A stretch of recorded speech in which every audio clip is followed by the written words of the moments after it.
kids comics. Silverhaired Bronze Age babe here, yakking about her comic book collection, and today I'd like to talk about Batman. I loved Batman when I was a kid. This comic I definitely remember buying off the spinner rack at Mills Pharmacy. I loved it because I loved anything with Batman, and I loved anything with ghosts. I was a cheap date back then, and so this I loved the cover, loved the story, so I kept this with me for all of these years. Interesting thing, it's number 252, and sharp-eyed Batman fans will realize that it means if I'd only gone to the store the month before, I could have bought a copy of 251 at only 20 cents. But did I do that? Nope. The other thing I want to show you is this book is one that I kept in my collection. So I started collecting Batman. I also got a subscription, and this was the first book that came in the subscription for me. Now, I ended up selling and or trading all of my Batman books while I was in the process of building my Superman collection. It was the only way I could do it. And at the time, for some reason, it didn't bother me. But then when I got back into collecting several years ago, more than several, I realized that, oh my God, how can I am a Batman fan, why don't I have any? So I rebought this one just as a reminder of, I literally remember the day that one showed up in the mail. So what I'm going to show you now is kind of my sweet spot in terms of Batman books from the late 60s to mid 70s. I've had a ball collecting these over the years.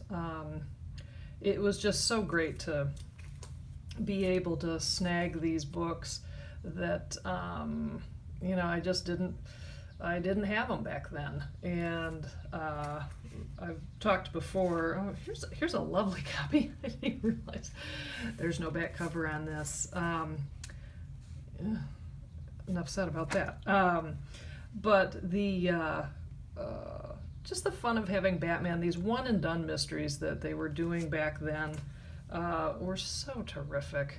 And then Neil Adams got involved with doing the Batman covers. That's a terrific cover.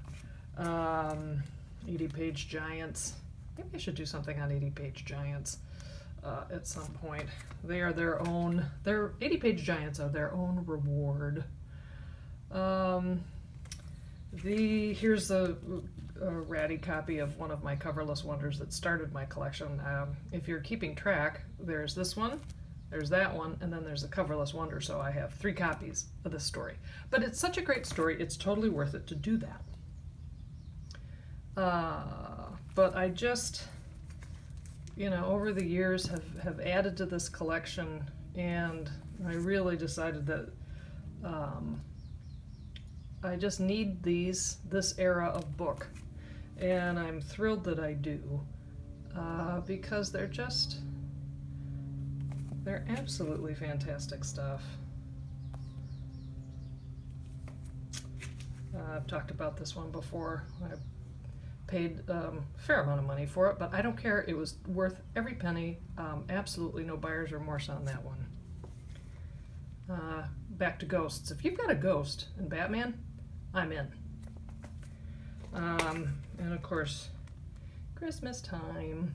I think the Wi-Fi hotspot gave this to me as a present one year, along with the slabbed copy of another Batman issue, which, oh wait, I don't have the slabbed one, but this was the one that she found slabbed for me. So that was a great Christmas present. And I mean, come on, it's Batman, it's Neil Adams, it's a Ra's al Ghul story. What's not to love?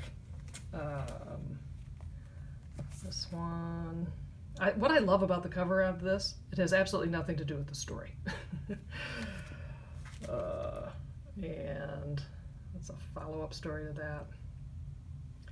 Just great stuff. And so that's some of the Batman. I have stragglers on either side of this little collection, but this is the one that is kind of the meat of my Batman collection. So thanks so much for stopping by. I'll see you next time.